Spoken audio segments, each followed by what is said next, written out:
Right, me on? So the real zinger at the end of this clip is you say that everybody, when they vote for Trump, they're going to find out after a few months in office that President Trump wasn't going to do a damn thing for them. It will be too late to do anything about it.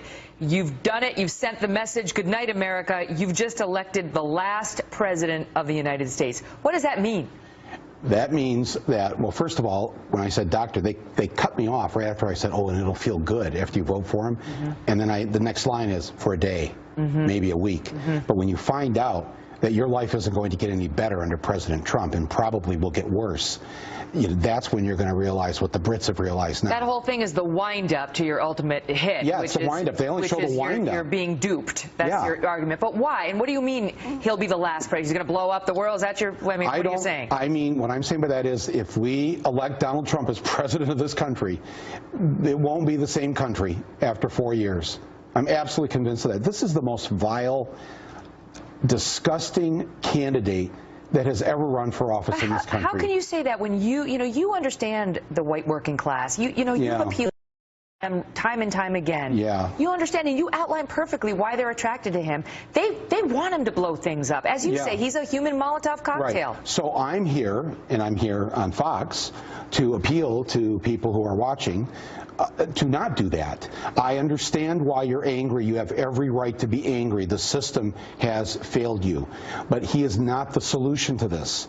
And I make the case in the film. The film is a sort of a humorous love poem to Hillary Clinton, because I think I can hear the ticket sales now. Yeah, well, it's been #1 on iTunes since last Friday. Thanks to Trump. Yeah, well, it was #1. Then The Walking Dead took over. Then The Living Dead. Trump started pushing it because he obviously he didn't watch the movie. Yeah. If he'd watched the whole movie, he and Don Jr. wouldn't be promoting this. Because the movie says get out there and vote for Hillary Clinton. He tweets out, "This is Donald Trump. I agree, Michael Moore. I agree," he says. And Donald Trump Jr. says, "Michael Moore gets this one 100% right." Yeah. But you've said, So obviously he didn't watch the movie because it tells everybody to vote. Well, he's a busy man. So, but speak to this, because you understand. You speak about the people in Ohio, in Michigan, in Pennsylvania, Wisconsin, and in your piece you talk about how they lost their jobs, they lost their homes, they had a divorce, now the wife and kids are gone, the car's been repoed, they haven't had a real vacation in years, they're stuck with the crappy Obamacare bronze care,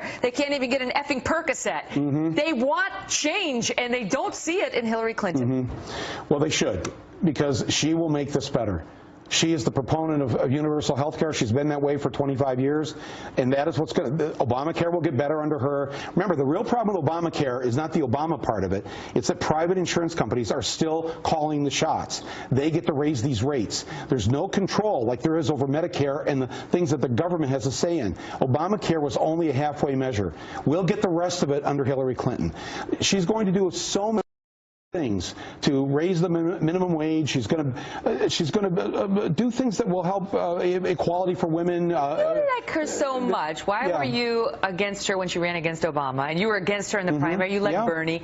You seem to be like a reluctant Hillary supporter. Am I wrong? Yeah, I was a reluctant Hillary. Yes, because she voted for the war. I thought she was too cozy with Wall Street. I supported Bernie. I supported Obama 8 years ago. And what about all the WikiLeaks disclosures? Do they bother you? No, You're a lefty. not at all. You don't care about the Clinton cash I care about women should be paid the same as men. I care about the polar ice caps melting. I care about the big issues, and those are the ones you've got to have the smart person in the room. And though I may not agree with her on all these issues, that's not really the point anymore. The point is that we have a choice between somebody who is smart, who has a heart, who's going to stand up for kids and for families and for working people, and we have a billionaire who just says these things, trying to pretend that he cares, and just the con with me right now, just the con that where they've taken a piece of my movie and put it out, only half of that little clip out there. Do you think it's knowing? You think it's knowing, or is it just an error that they haven't? Well, there's no error. No, it's either they're dumb, and I honestly don't think they are. Or they know they're misleading. They're dumb like a fox, maybe. Yes, they are. They know they're misleading people because they're counting on the fact that people who are in the working class are so desperate and so hurt by what has happened to them that all they'll do is hear those few words and not hear the rest of my paragraph. But even before you articulated very well how they feel, they were with Donald Trump. He is beating her by 33 points with the white working class. 33 points. I mean, it's huge.